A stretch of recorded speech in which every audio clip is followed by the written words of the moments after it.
Buenas tardes. Pues muchas gracias a todos los que nos acompañan.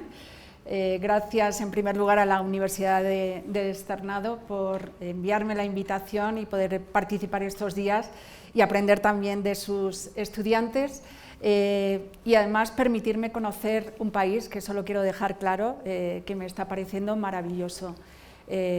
Muchas Colombias en una, muchos paisajes, acentos diferentes, gastronomía, cultura y sobre todo una gente muy cálida, maravillosa. Así que sí que quería dejar, bueno, pues en primer lugar mi sentimiento acerca del país porque es la primera vez que viajo a Colombia y sí que he tenido la oportunidad, soy muy viajera, de estar en muchos otros países, pero no había pisado este, así que volveré seguro.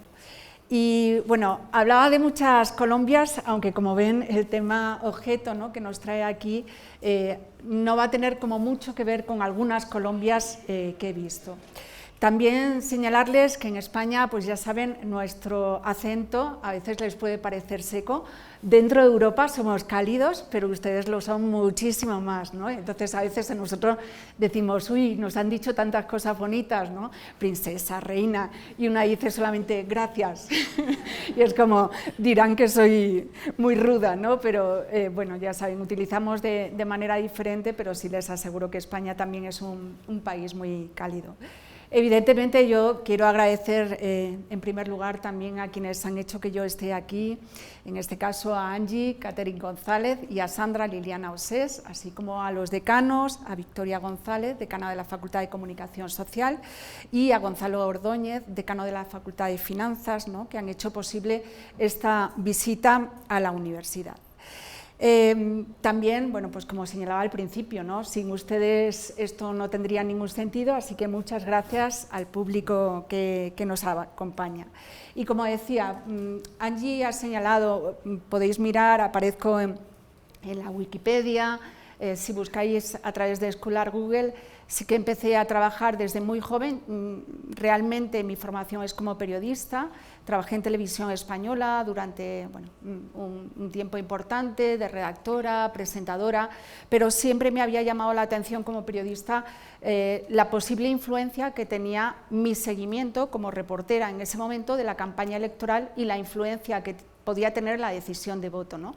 Y tal vez por una cuestión de ética o de moral, siempre me iba a casa, ¿no?, pensando si esa noticia podía hacer posible que alguien cambiara su decisión de voto o decidiera votar en algún sentido. Y ese no era mi objetivo, ¿no?, porque eso me hacía sentirme mal, ¿no? Quería que cada uno solamente tuviera datos y al final, bueno, pues tomara la decisión correspondiente ante mis datos y ante la situación que cada uno tiene, porque en comunicación política algo que señalamos en muchas ocasiones es que la comunicación es muy importante, pero lo es también el entorno, ¿no?, y todos los factores que uno tiene encima, ¿no?, de cuál es nuestro trabajo, quiénes somos como personas, nuestra educación, la malla que tenemos de amigos, lugar de trabajo, etcétera.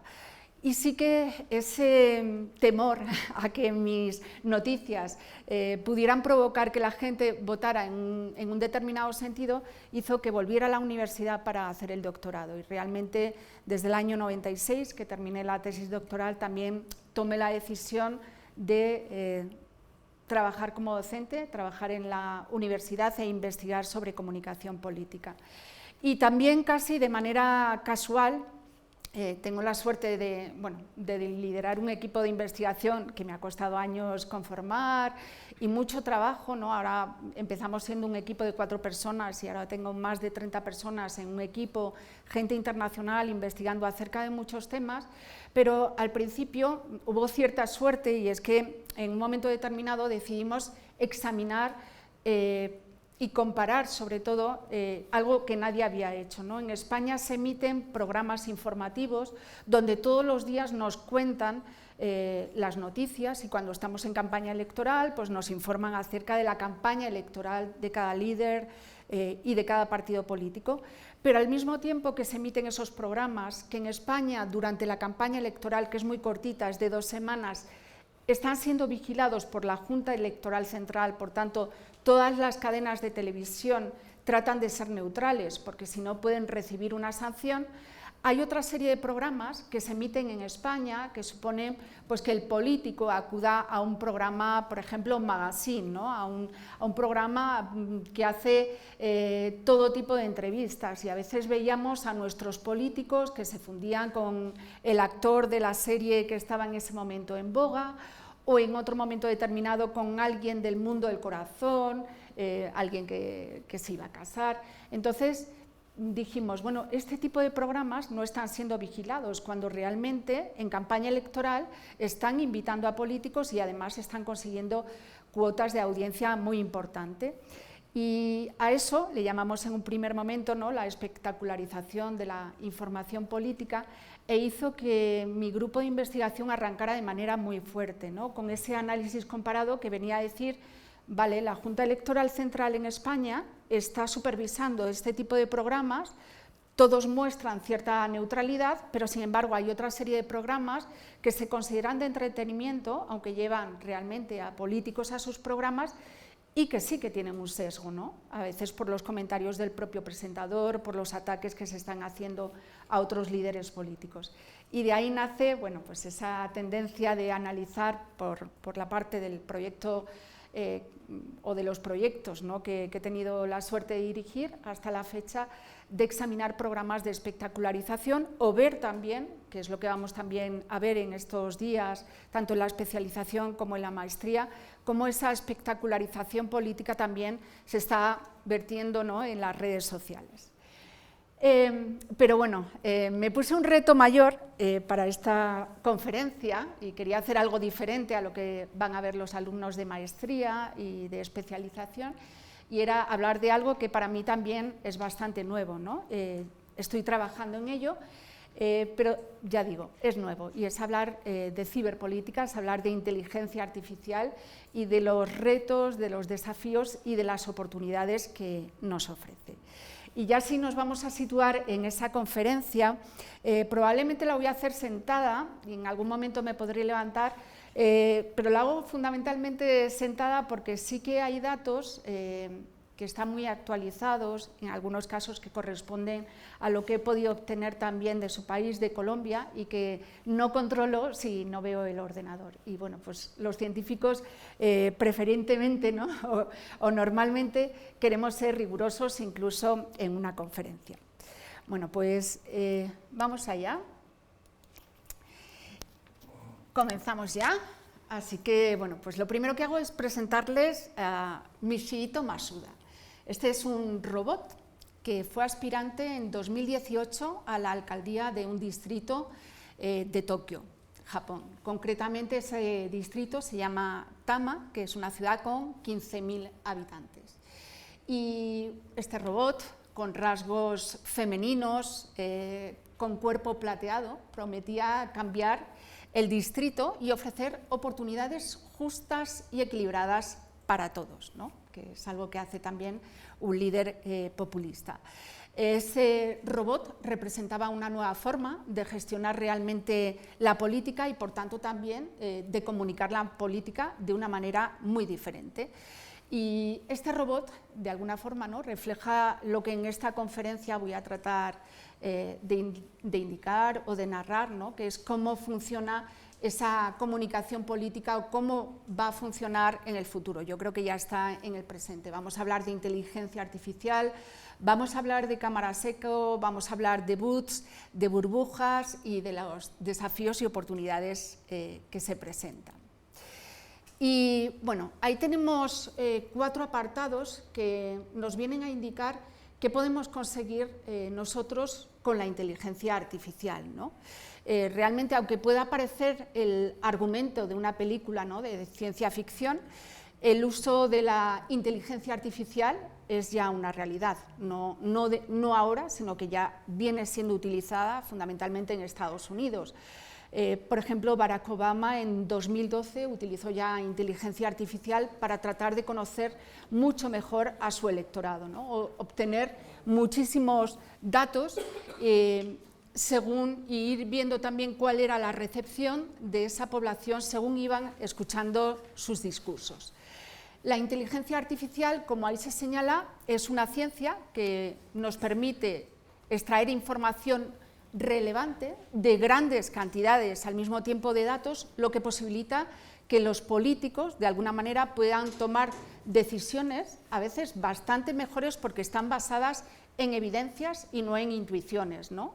Da al político la posibilidad de tener muchos datos acerca de la población, de qué les preocupa, de cómo es la situación o de los embalses que tienen para poder nutrirse de agua, de luz, etcétera. Con lo cual, bueno, tiene una parte muy positiva. Al mismo tiempo, esa inteligencia artificial también nos ayuda a predecir comportamientos, ¿no? Posibilita una mejor comprensión de problemas y al mismo tiempo también identificar soluciones, ¿no? Cualquiera de nosotros que haya utilizado ChatGPT, que es lo más conocido, nosotros podemos plantearles qué percepción puede tener algo de lo que estamos buscando en la opinión pública. Además, podemos hacer cierta predicción, ¿no? Gracias también de alguna forma a esa inteligencia artificial y gracias a los algoritmos que funcionan, ya vemos que bien funcionan cuando nos conectamos a YouTube, a Instagram, etcétera, cómo rápidamente nos ofrecen la información que supuestamente nos interesa. Y también esos algoritmos ayudan muchísimo a todo lo que tiene que ver con lo que sería la persuasión en la comunicación política. La inteligencia artificial también está vinculada a lo que llamamos el neuromarketing. En comunicación política a lo mejor nos puede sorprender que no todo es comunicación, ¿no? Cuando vamos a congresos de comunicación política, en muchos casos acuden especialistas, en este caso neurólogos, que han estudiado cómo funciona nuestro cerebro frente a determinados estímulos, ¿no? Y eso, bueno, pues hace interesante que esa acumulación de datos también pueda ser utilizado a través de la inteligencia artificial, consiguiendo, bueno, pues un mapeo de determinada población que puede ser proclive a votarme. Incluso, bueno, hay estudios de neuromarketing que nos hablan que dependiendo de nuestro cerebro tenemos cierta tendencia a votar partidos de izquierda, de centro, derecha, aunque, bueno, todo eso va a ser contextualizado en las sesiones que tengamos, como digo, en la especialización y en el máster. Y bueno, aquí vemos muchas, en este caso es una imagen creada por ChatGPT, yo le dije lo que quería reflejar, ya sabemos que bueno, esta sería la más básica en creación de imágenes porque hay otras inteligencias artificiales mucho más aptas y quería representar lo que en el futuro puede ser realmente, ¿no?, un grupo de estrategia en comunicación política. Ahora, sobre todo, somos personas trabajando con ordenadores, que contamos con experiencia de profesionales, pero realmente, bueno, pues es una imagen futurista de la inteligencia artificial en comunicación política. En este caso, pues estaríamos viendo un centro de alta tecnología con grandes pantallas, ¿no?, que van exhibiendo los análisis que se van haciendo de los datos, resultados de encuestas, tendencias en redes sociales, cómo puedan ir si estamos estudiando un debate electoral, cómo va. Vemos también robots interactuando, en este caso, con estrategas políticos. Y de alguna forma, pues esta imagen ilustra lo que ahora mismo va a ser o lo que ya es, ¿no?, la incorporación de la tecnología, esa fusión de la parte más humana con la tecnológica en la toma de decisiones políticas y de compromiso también con la política.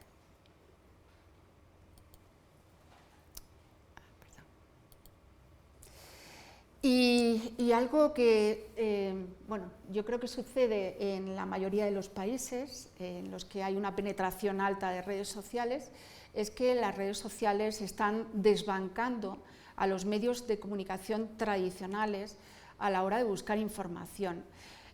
A mí sí me sorprendió porque en Colombia, por lo que vi, pues todavía el uso de la televisión es muy importante, pero estoy segura que seguirá la misma tendencia que hay en otros países y las redes sociales irán subiendo aún más, siendo Colombia uno de los países en los que yo he visto mayor consumo también de redes sociales. De hecho, bueno, estos datos corresponden a enero de 2023. Aproximadamente 38,4 millones de colombianos usan redes sociales, lo que representa un 97,7% de usuarios de Internet en el país, ¿no? Con lo cual hablamos, bueno, pues de datos importantes. Sí que hay una variación en relación con el uso de redes sociales, ¿no? Aquí la red social más utilizada es Facebook, con esos 33,5 millones de usuarios. En segundo lugar está YouTube con 30,7 millones, Instagram con 19,7, TikTok con 20,5 y Twitter es la red social aquí menos utilizada, 5,5 millones. Y en España esa situación es muy diferente. Realmente Twitter está ahora mismo en segundo lugar, la primera ahora mismo está Instagram.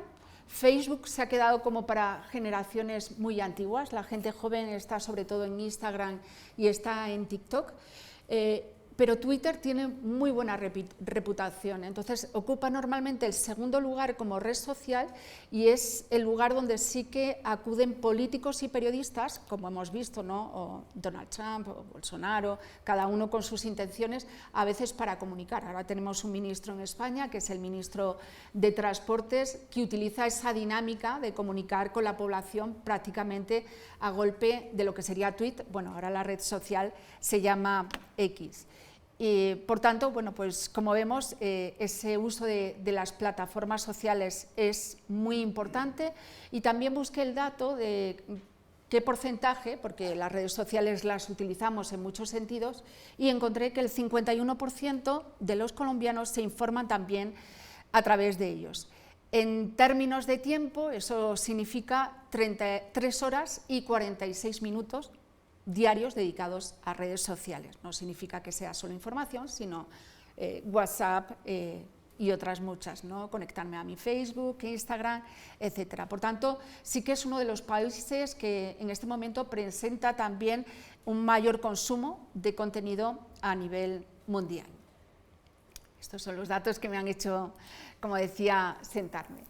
Bueno, aquí vemos también imágenes creadas todas con herramientas como ChatGPT y alguna otra, y nos da una idea de cómo funcionamos en Internet, ¿no? y qué es lo que estamos viendo. En este caso estamos hablando de lo que llamamos burbujas o esferas de comunicación en redes sociales. Realmente, igual que en nuestro mundo real, solemos tener grupos, ¿no? de trabajo, grupos de amigos, grupos, en este caso conformado por la familia, con los que nos relacionamos particularmente. Las redes sociales también crean burbujas en las que muchas veces nos reunimos personas que somos anónimas y que nos encontramos en esa burbuja porque nos gusta un determinado cantante, porque nos gusta una determinada marca, porque nos gusta obtener información política, y eso es lo que refleja en este momento esa imagen, esas burbujas en las que coinciden usuarios, ¿no? que están conectados con otros, que tienen la misma visión del mundo, la misma agenda, la misma opinión a veces de lo que ocurre o de los personajes públicos. Por tanto, a veces es una cápsula en la que escuchamos aquello que queremos oír, ¿no? Y eso ocurre también, volvemos un poco al mundo real, con la prensa tradicional, que la gente normalmente consume aquella que realmente quiere escuchar y que en muchos casos coincide con su ideología. Eso significa que en muchos casos esas burbujas rechazan mucho cualquier contenido externo, ¿no? Nos aislamos o producen cierto aislamiento del mundo exterior, pero ya digo que ocurre también a veces en el mundo real. En esta imagen lo que estamos viendo son esas burbujas que ya llamamos burbujas de filtro. en este caso son burbujas, o yo he tratado de reflejar, ¿no? Pidiendo, ya digo, ordenando, una burbuja que representa a personas que están en discusiones animadas, rodeadas de símbolos políticos en los que tienen pues, cierta coincidencia y con iconos a su vez de redes sociales, es decir, subimos como un escalón y encontramos que son personas que están conectadas a distintas redes sociales, pero que comparten esos mismos gustos, esas mismas conversaciones. Por tanto, ahí vemos también que hay burbujas interconectadas, porque evidentemente yo puedo estar en distintas burbujas, culturales, políticas, de consumo, etcétera, están interconectadas, pero al mismo tiempo hay un aislamiento, como decía, del individuo que recibe el refuerzo de cada grupo en eso que llamamos la burbuja, o donde se produce esa cámara eco, ¿no? Esa cámara de resonancia. Y el fondo que vemos pues, es un collage de titulares, de noticias, de feeds, de redes sociales, que destacan dentro de ese conjunto de grupos muy cerrados. Vamos todavía a un paso más allá. Ya digo que para mí hacer esta conferencia pues, también ha significado trabajo, porque como todos intento estar manejando la tecnología, pero es tan rápida que siempre nos supera, ¿no? En los últimos tiempos. Y ahora de lo que vamos a hablar es de la robótica, de los robots en la ciberpolítica, en este caso de los bots en las campañas electorales. Y bueno, pues vamos a ver distintas funciones. Yo he localizado, o me voy a centrar como en 6 funciones en las que nos pueden ayudar esos bots a la hora de comunicar. Por un lado, bueno, estamos viendo esos robots que lo que hacen es de manera autónoma estar publicando en redes sociales. Eso es lo que estamos llamando bots. El fondo es una red de nodos digitales interconectados y que de alguna forma nos muestran esa vastedad que hay en las redes sociales, esa amplitud. Por un lado, ahí tenemos el uso en campaña electoral, concretamente en Twitter, ¿no? Que es una forma de utilizarlo. Yo he señalado 2 estudios que he localizado, hay muchos más, o que he querido destacar para esta conferencia, ¿no? El primero de ellos está muy centrado en Twitter y se centra en una investigación que se hizo desde la Universidad de Indiana y que fue publicado en esa revista, Nature Communication, y donde bueno, pues se observó que tanto en las elecciones presidenciales de 2016 y de 2020 se habían utilizado de manera notable, ¿no? Por los 2 partidos principales, republicano y demócrata. Y estos bots, sobre todo, fueron utilizados para ampliar ciertos mensajes o noticias que favorecían al candidato al que apoyaban o desacreditando a otros candidatos. Hay otro estudio que me parecía que también venía a identificar esta situación, que es un trabajo, en este caso, de la Universidad de Indiana. He perdido. Bueno, lo tenemos ahí. Y algo que nos venía a decir es que gracias a esos bots, precisamente, hay una propagación más rápida, ¿no? De la que tendríamos si solamente utilizáramos lo que sería la comunicación interpersonal, ¿no? En su análisis, además, las falsedades tenían un 70% de probabilidades más de ser retuiteadas por los usuarios que la información veraz. Esto es algo que veremos también con la espectacularización. Cuando una información se espectaculariza, resulta más sensacionalista, se convierte normalmente, ¿no? en algo rápidamente viral, ¿no? Porque parece que nos gusta filtrar ese tipo de informaciones. Este se ve mejor esta diapositiva. Bueno, ahí estamos viendo los chatbots en campaña electoral. En este caso es la robótica utilizada para mantener una conversación, y es algo que también se viene aplicando en distintas campañas electorales, es decir, tenemos robots a los que programamos en distintas redes sociales o a través de distintos medios de comunicación para mantener conversaciones. Por ejemplo, durante la campaña electoral de México de 2018, algunos candidatos utilizaron los chatbots, en este caso en plataformas como WhatsApp, como Facebook o Messenger, para responder a preguntas, enviar información sobre las plataformas, incentivar la participación electoral. Ahí estamos viendo, bueno, pues a un robot también, a un chatbot, en este caso del Instituto Nacional de Estadística, en WhatsApp, que te permitía verificar información sobre las elecciones de 2024, ¿no? Elimina tus dudas sobre las elecciones con el chatbot de INES, el Instituto Nacional de Estadística. Luego tenemos algo que, de hecho, en este viaje que he tenido la suerte de hacer, gracias a esta invitación, me acompaña una de mis hijas, y antes de salir de la habitación, que venía a dar la conferencia, me ha puesto una canción, y además es muy pesada, y decía, pero no reconoces la letra, pero no reconoces la letra, tú piensas solamente en la letra.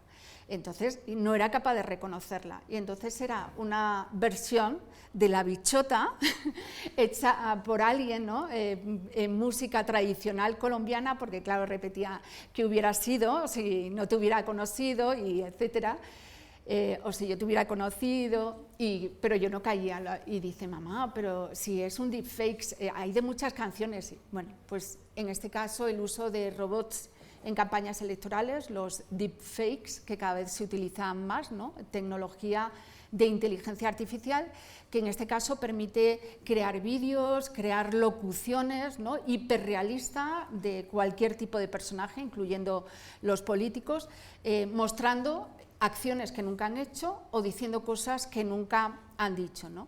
Por tanto, bueno, pues su uso en campaña electoral debería ser limitado por cuestiones éticas, por cuestiones legales, y esto sí que es una situación que nos preocupa muchísimo, ¿no? A quienes investigamos en comunicación política, por todo lo que supone a la hora de poder desinformar, manipular, persuadir.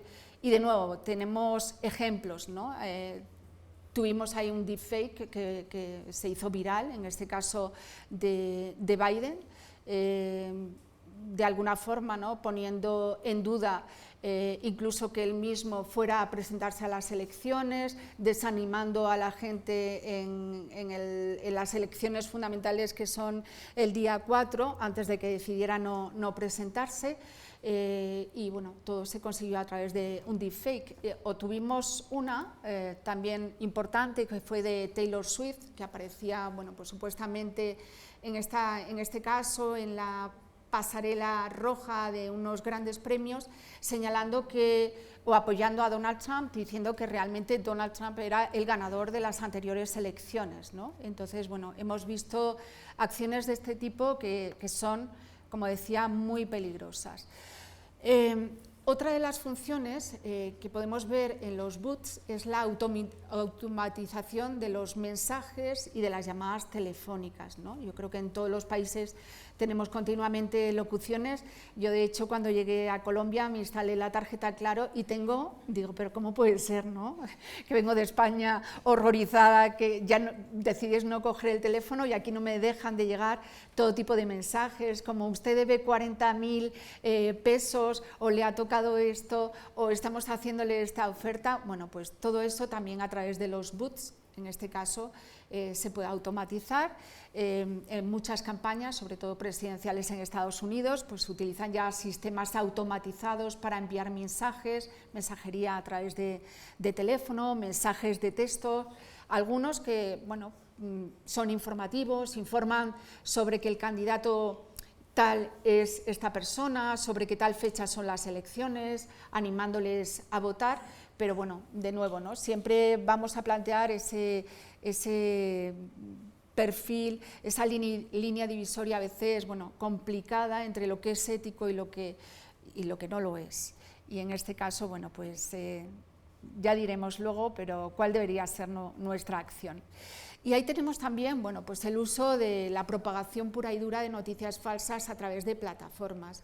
Donald Trump ha utilizado muchísimo Twitter en esa idea, ¿no? De hecho, en un momento determinado, Twitter le cerró el canal porque estaba contribuyendo a esa propagación de noticias falsas, ya ni siquiera manipuladas, pero no solamente él, sino que Salvini en Italia también lo ha hecho, Bolsonaro también, de hecho le cerraron la cuenta y Bolsonaro, al que hemos estudiado mucho dentro de nuestro proyecto de investigación, pues creó 2 cuentas diferentes en Telegram para poder seguir difundiendo ese tipo de informaciones falsas y que en muchos casos son tan peligrosas como provocar, ¿no?, la muerte de personas, como ocurrió con Donald Trump o con Bolsonaro, hablando sobre la pandemia, hablando sobre, o en un primer momento mostrándose antivacunas o incitando en algún caso a qué hacer, qué beber, qué tomar, qué ponerse para luchar contra la pandemia del COVID-19.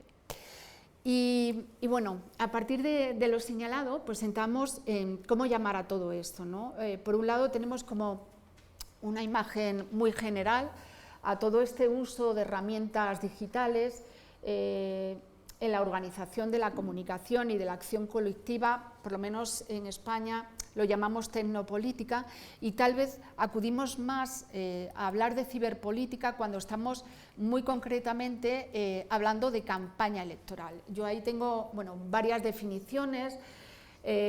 Manuel Castells es un investigador en España, bueno, que sobre todo trabaja temas de tecnología, reconocido en todo el mundo, y nos habla de que la ciberpolítica es esa aplicación de la tecnología digital en todo el proceso político. Howard, en este caso, ¿no?, incluye la movilización también de la sociedad civil, la campaña electoral y la diseminación de la información. Es decir, habla también de cómo esas herramientas cambian la política. Eso es muy importante, no solo cómo cambia la comunicación, sino cómo cambia la política y a los políticos. De hecho, cuando empezamos a hablar de comunicación política en televisión, lo que estudiamos es que los políticos se tienen que adaptar al medio, ¿no? Y eso significa también un cambio de su política. Y en este caso está sucediendo lo mismo. Pippa Norris pues, se plantea si realmente esto puede fortalecer la democracia, puede debilitarla, y bueno, pues dependerá en qué contexto se utilice. O Mossorov pues ya nos pone ahí, ¿no?, en alerta acerca de cómo esto supone nuevas formas de control, de manipulación y de represión si es utilizada por gobiernos autoritarios o por empresas privadas.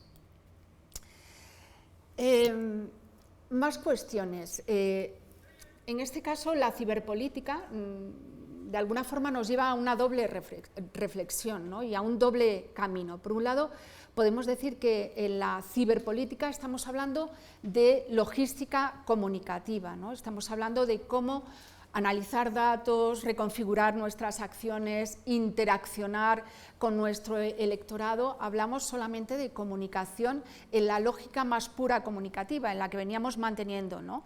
Pues antes simplemente a través del Congreso, luego a través de los medios de comunicación tradicionales y ahora a través de redes sociales e inteligencia artificial.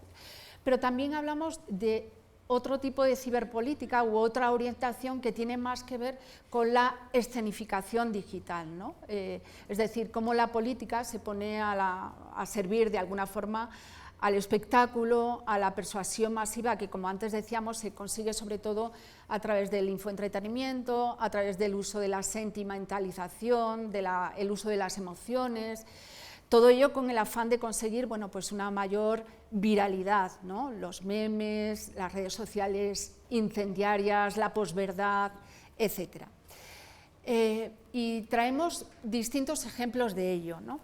Aquí estamos viendo el uso del artivismo, que es algo de lo que hablaré también en las clases de los próximos días, que es el uso del arte y difundida sobre todo a través de redes sociales, ¿no? Estamos viendo una imagen simulada, la plaza de Tiananmen, que en un momento determinado sirvió de concentración contra el gobierno comunista chino y que, bueno, produjo muertes e imágenes acerca de lo ejemplarizante que fue el ataque, ¿no?, del propio gobierno para esos insurgentes, y en este caso, bueno, es una imagen que viene a recordarnos lo sucedido en la Plaza Tiananmen y, bueno, un gesto, en este caso, pues, de lucha también. Ejemplo también de esa ciberpolítica, ya alejándonos más de la robótica, ¿no?, y más tradicional, pues puede ser el uso de la música. También en el proyecto de investigación que dirijo tenemos varios artículos de investigación donde analizamos las listas de Spotify que tienen en público muchos de los candidatos, ¿no? Y es otra forma, evidentemente, de llegar a la ciudadanía y de hacer llegar nuestro propósito, con lo cual, bueno, pues en España la música es importante, yo creo que aquí muchísimo, tanto o más, y estoy segura de que los políticos utilizarán muchísimo la música para acercarse, ya no solamente a través de sus spots electorales, sino a través de su presencia, ¿no?, con celebrities de la canción, para llegar al electorado.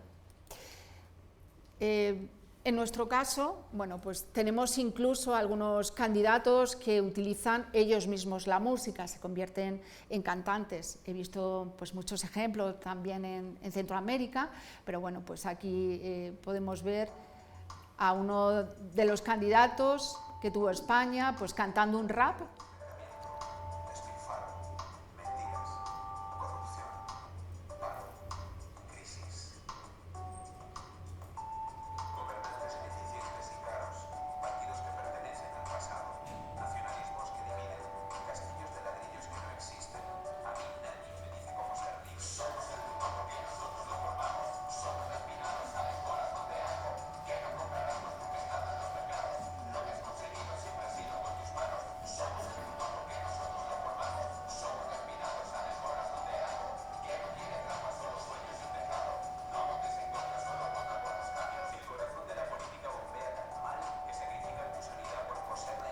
Bueno, y saltamos de la música al uso del cuerpo, ¿no? También intentando esa viralidad, pues vemos cada vez en más ocasiones el uso del cuerpo en distintos sentidos. En este caso, bueno, es un candidato que ya no tenemos en España, Albert Rivera, era la primera vez que se presentaba a las elecciones, lo hizo para el Parlamento de Cataluña, una región española, y su idea era presentar un partido, ¿no?, que venía con las manos que no estaban manchadas de alguna forma de dinero, de manipulación, de corrupción, y un poco como a uno le traen al mundo, ¿no? Y la verdad es que fue impactante esa imagen, consiguió entrar con su partido con 6 diputados, o sea que del 0 a 6, pues fue una acción bastante arriesgada que le salió muy bien. Luego hemos tenido a veces el uso del cuerpo en un sentido negativo, ¿no? Hubo también una imagen que fue muy penalizada que utilizó el Partido Socialista contra el Partido Popular, donde mostraban a una política con un escote muy desabrochado, ¿no?, como convenciendo en ese momento a una empresa para invertir en el país. Con lo cual, bueno, este tipo de imágenes pues también contribuyen a esa viralidad. Seguimos en ciberpolítica, pero ya no hablando de esa parte tanto de robótica y de chatbots, sino de cuestiones tal vez más tradicionales y en las que ustedes se reconozcan. El uso del color en España se ha hecho muy importante, ¿no?, el identificarse con un color y a partir de ahí que cualquiera de nosotros identifiquemos un mitin político, quienes están participando en una manifestación, porque llevan un paraguas rojo, porque llevan una escaparela azul, etcétera. Y de nuevo eso se utiliza también en todo lo que tiene que ver con sus mensajes en redes sociales, ya sea tweets, ya sea en Facebook, ya sea en Instagram, etcétera. Podemos ver ese uso importantísimo. De hecho, ahí vemos también ejemplos, ¿no?, de las manifestaciones de las mujeres, en este caso, que en España van acompañados siempre de ese color violeta. Vemos manifestaciones por la independencia de Cataluña, en este caso en color amarillo, es decir, también se asignan a determinadas acciones políticas. O vemos en color verde reclamaciones acerca de la educación, la defensa de Ucrania contra Rusia en color naranja. Bueno, el uso del color es muy importante y ayuda también a dar fuerza y a identificarnos aún más en redes sociales. También hemos hablado, ¿no?, de la viralidad gracias al uso de las emociones. Yo creo que Barack Obama se hizo o apareció en todos los informativos de todo el mundo en uno de sus grandes discursos.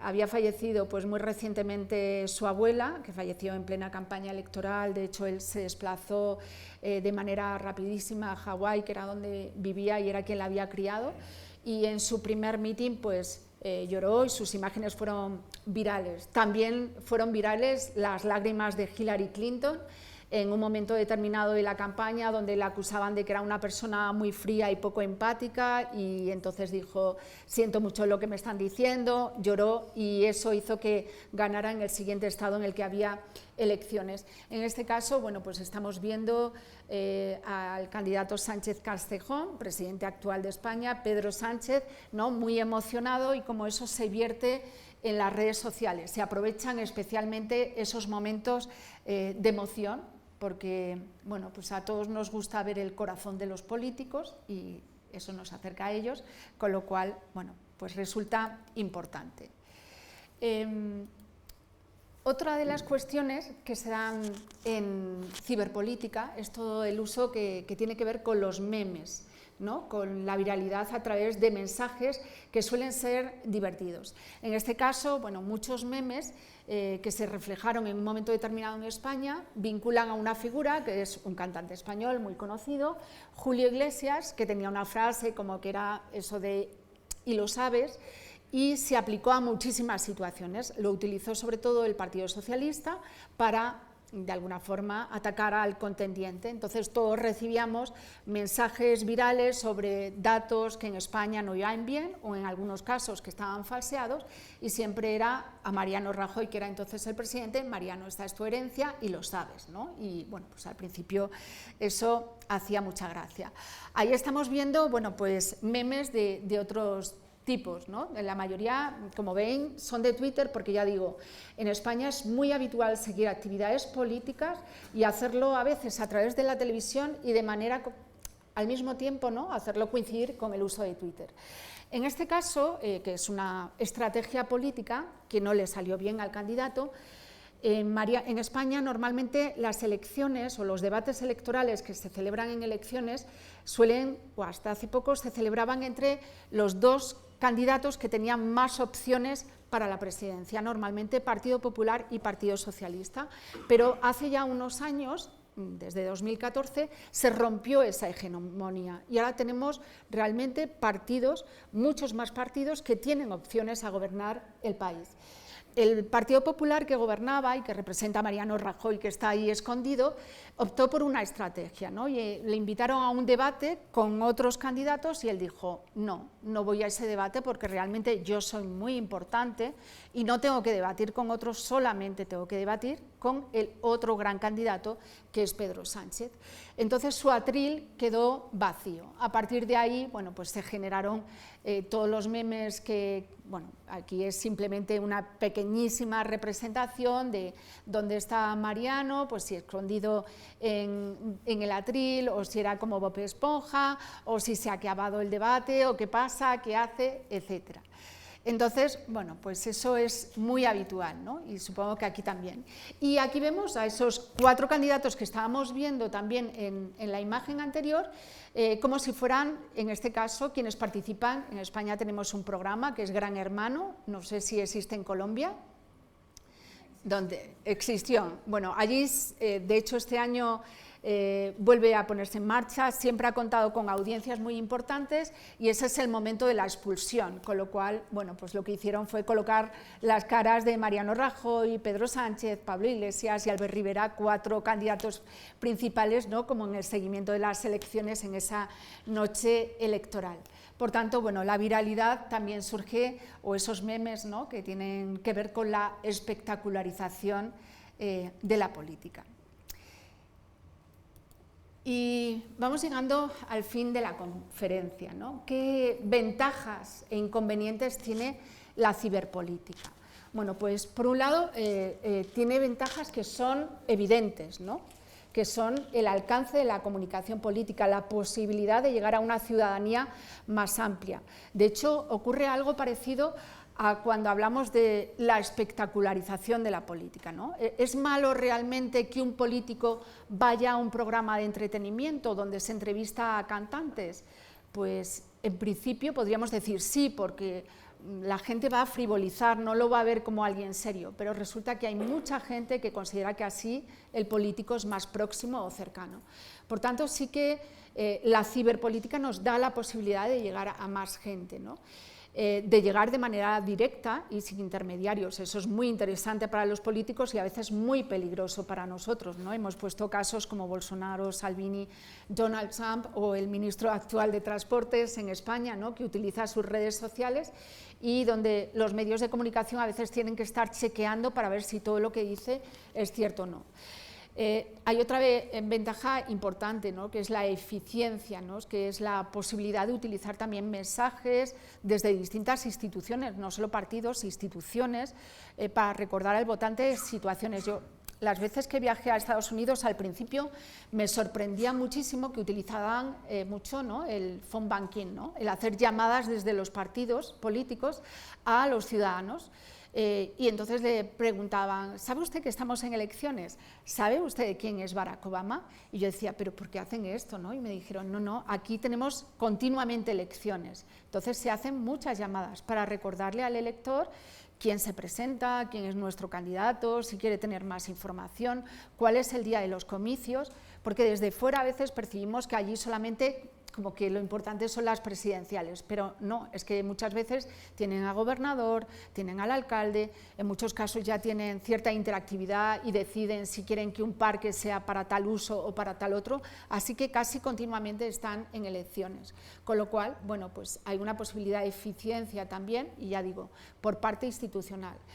Podemos utilizar los datos y hacerlos mejores, ¿no? Y sobre todo si los aplicamos, ¿no? Y llevarlos a nuestros programas electorales, porque vamos a tener la oportunidad de examinar de mejor manera cuál es la situación del país o de una región concreta, y los costos deberían poder ser más reducidos, podríamos gastar menos en una campaña electoral, ¿no? Realmente de momento no es así, porque seguimos utilizando medios de comunicación tradicionales, al menos en España, seguimos con spots en prensa, radio, televisión, y además estamos invirtiendo en inteligencia artificial.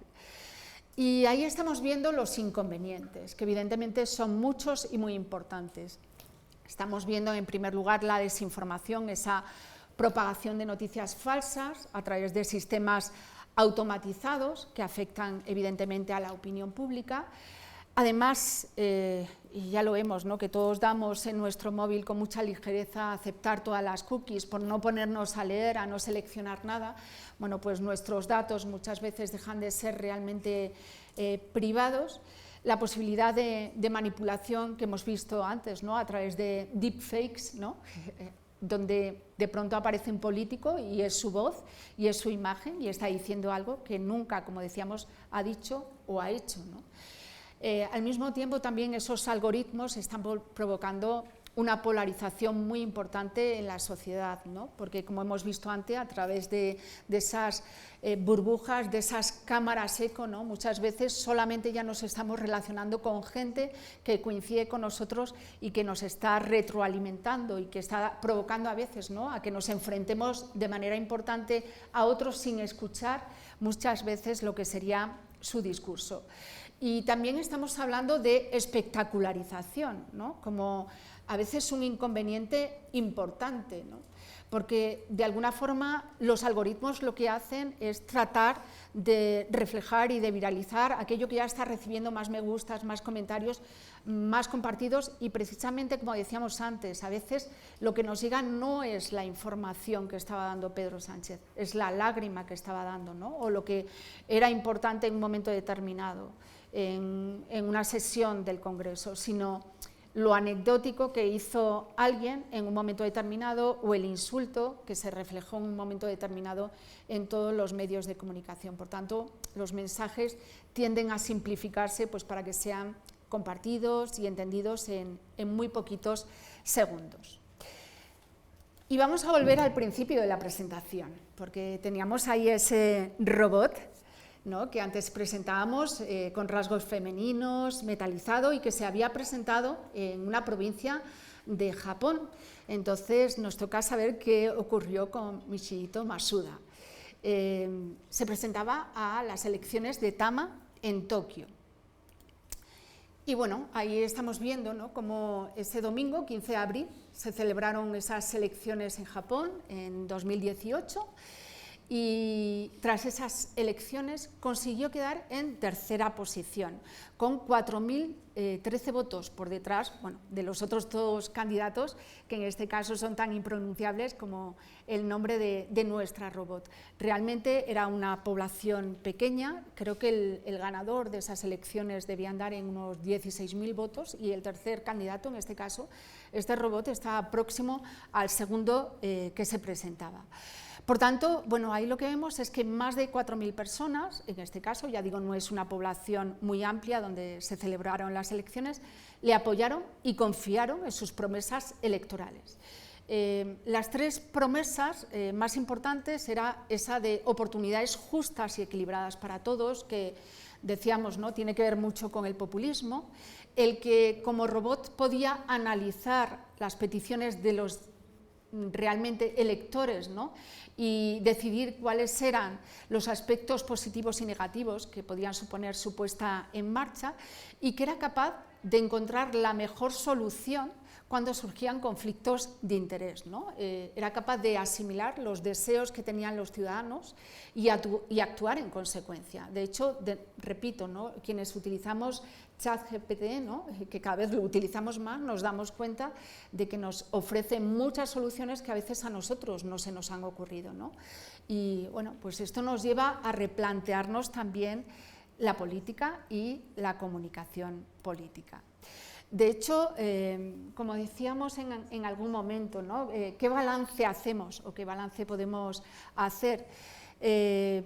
Estas nuevas herramientas que acabamos de ver, tenemos que tener claro que han llegado para quedarse. Yo eso, vamos, desde el minuto uno, igual que en su momento cuando apareció Internet había quienes dudaban, o cuando empezamos a ver redes sociales dudan, no tengo ninguna duda de que la inteligencia artificial ha venido para quedarse, ¿no? Y es importante que nosotros la conozcamos como usuarios, y también si trabajamos en el ámbito de la política, para poder tener un control de ella, ¿no? Para lo bueno y para lo malo vamos a tener que convivir con ella. Por tanto, yo creo que no cabe mirar hacia atrás, hay que mirar hacia adelante, hay que tratar de aprender de ella, con el afán sobre todo, ¿no?, de ejercer nuestro poder y de que no sea la propia inteligencia artificial la que actúe de manera contraria. Así que, bueno, pues hasta aquí mi disertación. Mi idea, como les he dicho, pues era que conocieran un poquito más sobre ciberpolítica, sobre inteligencia artificial y sobre desafíos y oportunidades que representa. Muchas gracias por escucharme.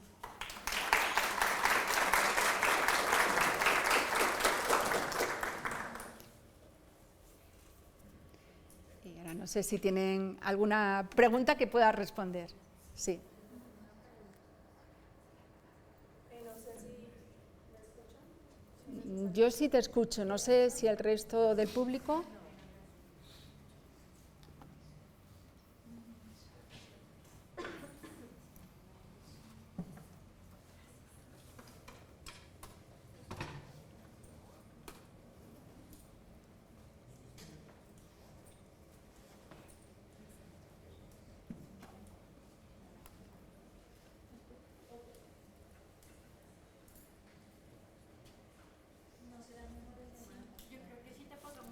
Sí.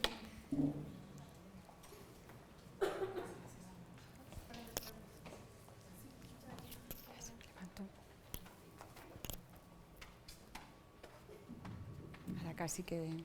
Bueno, muchas gracias, Salomé. Gracias. Pues mi pregunta surge también por una preocupación, y es el uso de la política en los escenarios de espectacularización. Sí, porque pareciese que no hay límites, que todo está permitido. Entonces, se piensa también en la comunicación política, pues hacia dónde vamos, y tú mostraste un escenario muy práctico y fácil de pensar, pero también cómo pensar en un marco regulatorio que precisamente se puedan plantear unos límites y que desde el ejercicio de la comunicación pues no se raye siempre como en la venta y simplemente pues por lograr unos objetivos se pasen pues límites humanos y sociales que creo yo que deben estar presentes siempre en el ejercicio de la comunicación. Gracias. Muy bien.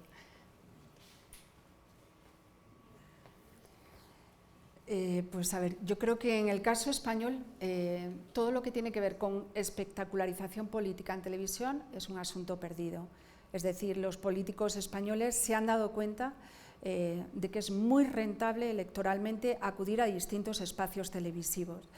Y sí que es cierto que yo todos los años, cuando empiezo la asignatura de comunicación política, les muestro a mis estudiantes, a los políticos, pues acudiendo a un programa que tenemos, que se llama El Hormiguero, donde, por ejemplo, tienen que cada uno mostrar una habilidad, ¿no? Encestar como si jugara al baloncesto, cantar con una guitarra, cada uno muestra su habilidad y se les hacen preguntas que realmente no tienen que ver con la política. Y a los estudiantes, donde les gusta ver a los políticos es ahí. O sea, una les pregunta si consideran que eso es positivo o es negativo y lo ven como algo positivo porque consideran que populariza la política. Sí que es cierto que hay que tiene esa parte que podríamos decir es positiva y tiene la parte negativa y que es muy buena, como decía, para los políticos. En nuestro caso, o sea, ha habido veces que los políticos se han negado a hacer ningún debate electoral y solo se han dejado entrevistar por determinados presentadores con los que iban a sentirse cómodos porque no eran programas específicamente políticos e iban a tener que responder acerca de cuáles son sus aficiones, cómo es su familia, cómo se crearon, preguntas fáciles, no preguntas con un parlamentario. Y además van a programas de distinto tipo que les ayuda a llegar a distintos targets, ¿no? Entonces me voy al programa del domingo por la tarde que lo presenta una señora de 70 años que no ve la gente joven pero que ve mucha gente mayor y allí pues de nuevo respondo a preguntas tal, recuerdo a mi abuela. Entonces sobre ese tema, marco regulatorio en España ni se espera, o sea, se da por hecho y además se da por hecho porque en principio la gente quiere verlos ahí. Creo que sí que, por ejemplo, el tema de los debates electorales, que en la mayoría de los países no están regulados por ley, en España tampoco, pero sí que ya, como hemos visto en el caso de Mariano Rajoy, el que un político no vaya a un debate electoral, ya, aunque no haya esa regulación por ley, no estaría bien visto.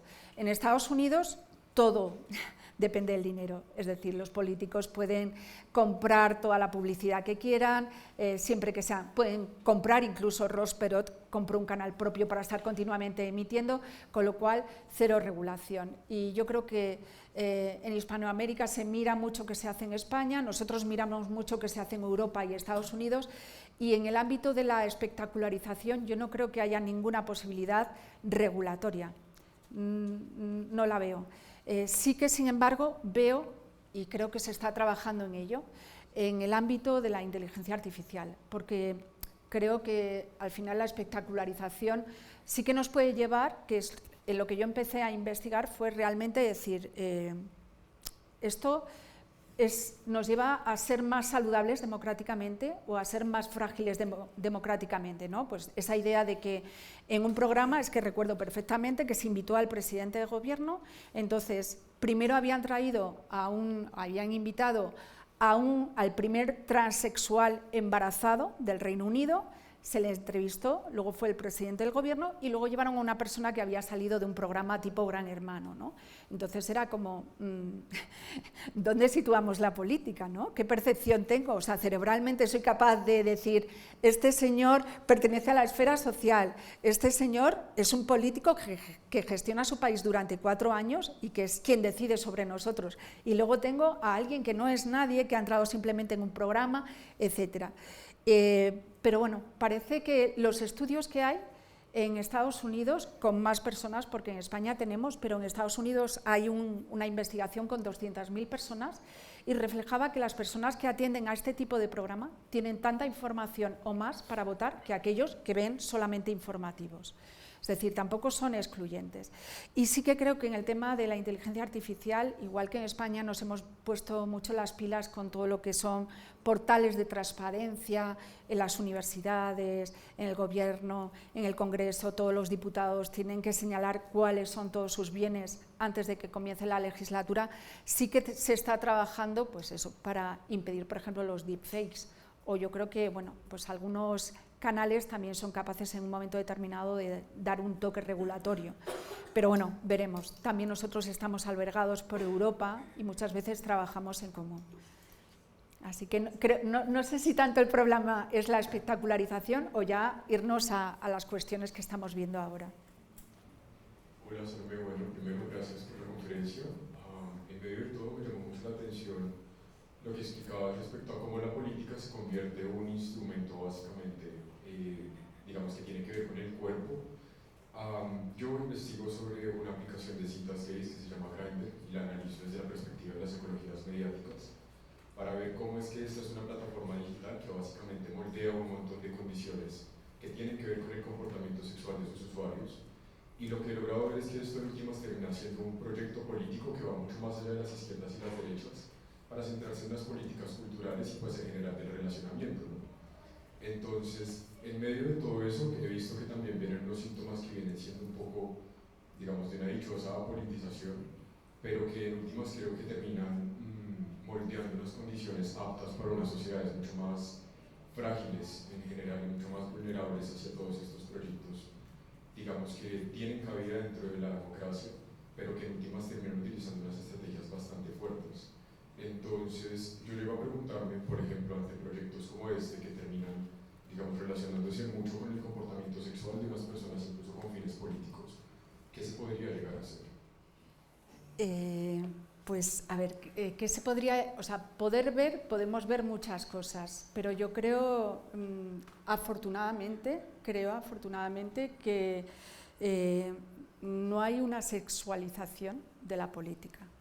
Es decir, en España nosotros tenemos, y de hecho en Estados Unidos también ha cambiado muchísimo. En Estados Unidos hace unos años, para poder ganar unas elecciones tenías que ser atractivo, joven, saludable, deportista, buen esposo, tener mascota. O sea, todo eso puntuaba para llegar a la Casa Blanca, ¿no? John Kennedy, Barack Obama, y ha sido últimamente cuando hemos visto generaciones de gente más mayor, ¿no? E incluso, aunque antes habíamos tenido algún candidato en Estados Unidos como Ronald Reagan, para aparentar ser más joven, siempre llevaba las mangas subidas, aparecía muchísimo en jeans, bajaba los escalones con soltura, ¿no? Para parecer alguien más joven. Pero en el caso, yo creo que de España, ahora mismo estaría muy mal visto el uso de alguna forma, y de hecho sí que afortunadamente digo, ¿no? Se ha trabajado mucho en la brecha de género, sigue existiendo, ¿no?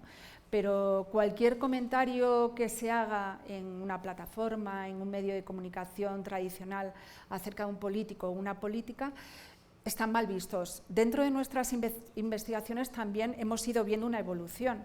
Por ejemplo, antes, cuando se entrevistaba a un hombre político, jamás en una revista, por ejemplo, de moda, porque dentro de esa espectacularización, en España tenemos como revistas de alta gama, bueno, tenemos muchos tipos de revistas, pero revistas de moda de alta gama como Vogue, Marie Claire, Elle. Cuando llega la campaña electoral, se entrevista también a políticos y a políticas. Al principio, cuando empezamos a estudiar hace unos años, los políticos aparecían habitualmente en fotografías en blanco y negro. Las preguntas tenían que ver mucho con su acción política y nunca se ponía cómo iban vestidos, ni qué edad tenían, ni si iban maquillados o no. Y las mujeres siempre aparecían en color, aparecían maquilladas, tenían muchas más páginas porque bueno, tenían que mostrar vestidos y siempre aparecía peluquería, quién era, maquillaje, vestidos en qué hotel se había celebrado, localización, y luego la parte importante, ¿no? Las preguntas que se le dirigían siempre a la mujer era cómo logras ser política y tener una familia, ¿no? Cómo haces con la conciliación, etcétera. Esa situación ha cambiado. Ahora mismo los políticos y políticas, cuando son entrevistados en campaña electoral, normalmente reciben el mismo tipo de preguntas, ¿no? Entonces ha habido una evolución. Y yo, al menos en lo que me he movido un poquito en Colombia, sí que he visto, bueno, pues por ejemplo en Medellín, algo que en España costaría encontrar ahora mismo, ¿no? Que es una prostitución muy evidente en algunas plazas, pero también he visto muchos mensajes en contra. Es decir, todos los hoteles tenían mensajes donde te avisaban y te decían, si ves esto, avisa, si ves esto, llama, con lo cual entiendo que hay una lucha que todavía probablemente pues aquí queda más trabajo que en Europa por hacer, ¿no? Y por no sexualizar nada, ni la política, ni al docente, ni a nada. Y creo que las generaciones más jóvenes nos dan muchas lecciones acerca de eso.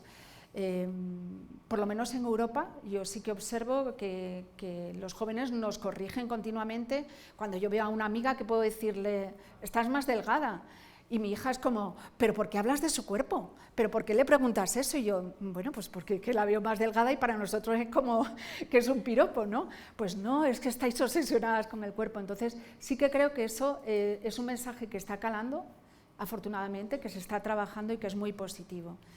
Entonces, la sexualización puede llegar a muchos otros campos, pero ahora mismo yo creo que en España no se vota. Hace unos años era importante el atractivo del líder. A ver, siempre es un elemento relevante, ¿no? Si además esa persona es agradable, no necesitamos que sea una belleza agradable físicamente, pues mejor, pero bueno, nada más allá.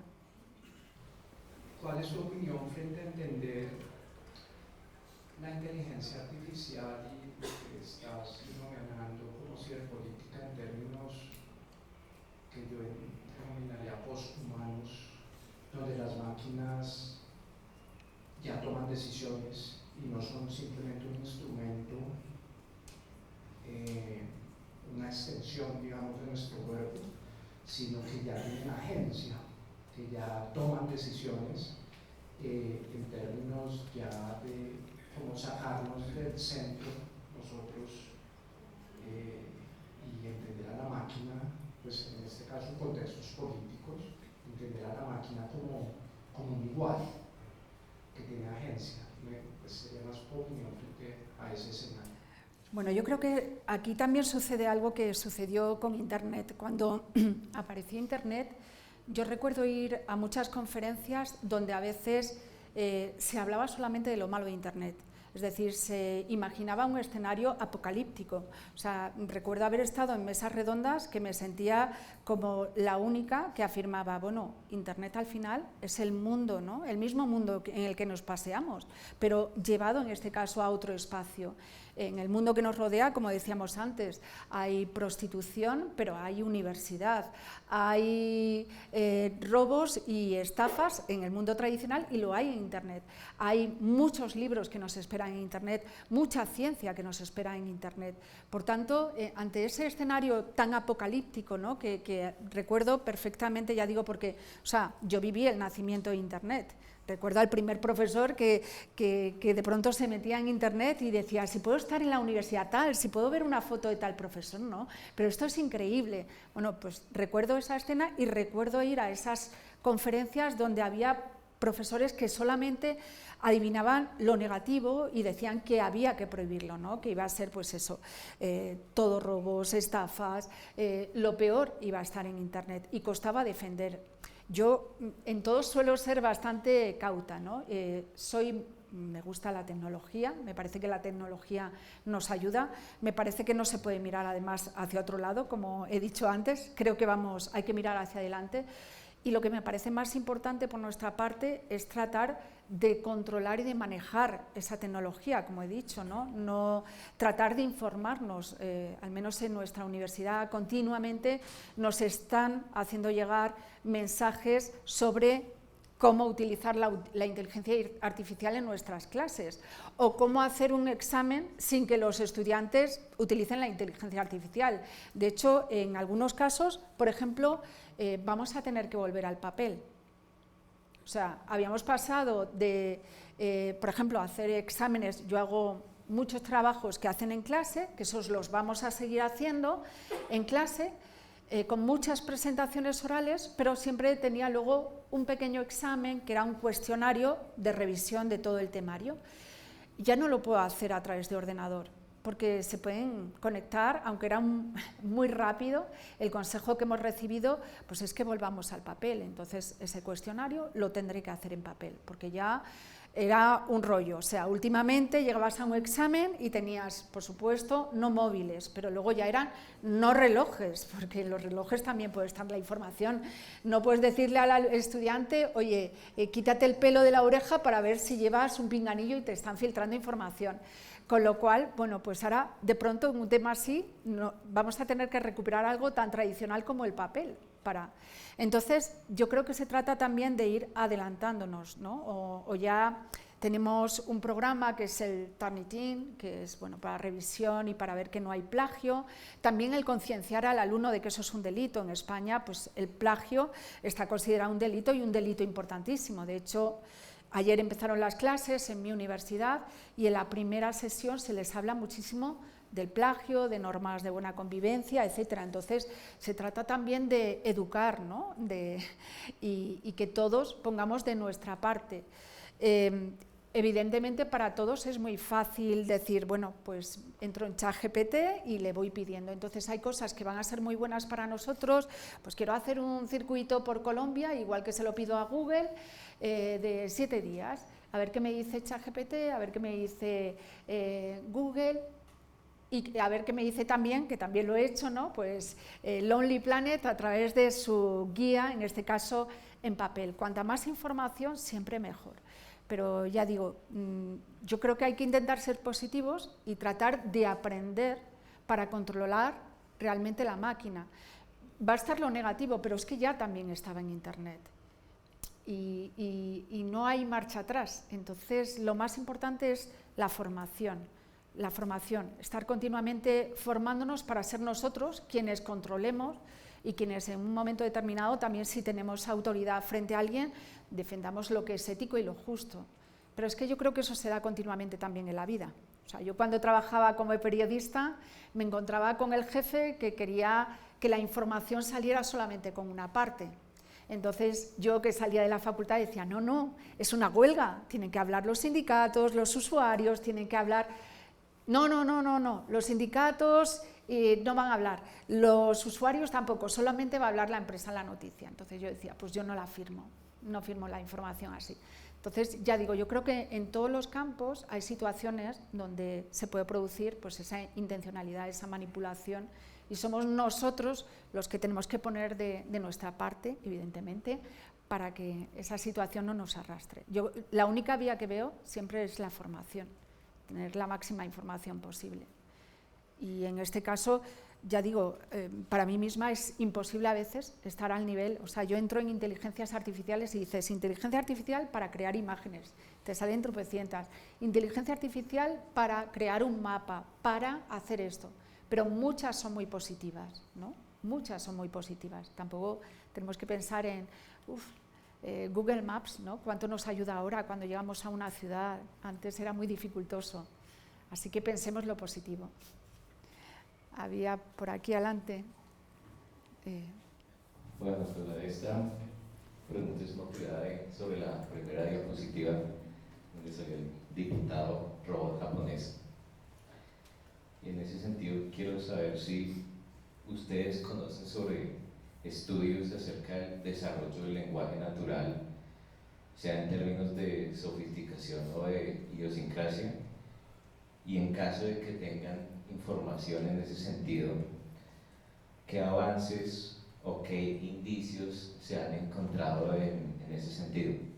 Pues investigaciones sobre el uso del lenguaje natural no conozco muchas. Sí que en mi universidad, en el departamento precisamente de todas las filologías, lenguas, está trabajando también con inteligencia artificial en ese sentido, pero yo creo que lo importante en este caso, o sea, si nos referimos a que un robot pueda hablar o no, ¿no? Y responder de manera inmediata, que casi parece bastante evidente, que ya, es que yo, sí, realmente creo que eso ya está ahí. Lo más importante de ese primer diputado, porque a mí me llevó a una reflexión, ¿no? Realmente prefiero a un político inoperante, que no conoce los datos a veces de su propia ciudad, de su propia región, que no conoce la geografía bien, que no conoce, o prefiero a algo que no es una persona. A lo mejor le falta esa parte de emoción, ¿no? Pero que tiene todos los datos posibles para llegar a la mejor decisión, ¿no? Por ejemplo, en medicina, la inteligencia artificial se está utilizando muchísimo, ¿no? ¿Qué prefiero? ¿Que el médico cuando llegue me diga lo mismo y me dé la misma dosis siempre para un problema que tengo de amígdalas? ¿O que una inteligencia artificial que donde están todos mis datos desde que he nacido, diga, pues para esta persona no serían necesarias, no sé, 16 pastillas, con 8 sería suficiente, no es necesario que tome clavulánico, basta con que sea una amoxicilina. Entonces, el estudio de este robot y de lo que voy aprendiendo de la inteligencia artificial a veces me hace reflexionar sobre qué es mejor, ¿no? ¿Qué es lo mejor? En este caso, creo que lo mejor es que haya una persona conociendo la robótica y utilizando correctamente todos esos datos que ahora van a tener en su mano para saber cuáles son los problemas que tiene la sociedad y tratar de encontrar también la mejor solución, ¿no? Tal vez ese aula o esa sala que hemos visto, donde se paseaban asesores, donde se paseaban robots, donde veíamos la interacción de redes sociales, todo eso yo creo que también nos puede llevar a una mejor política. O sea, deberíamos verlo en el sentido de ser capaces de trabajar no solo en una mejor comunicación política, sino en tener mejores políticos que hagan mejores políticas. Pues muchas gracias a todos por vuestras preguntas.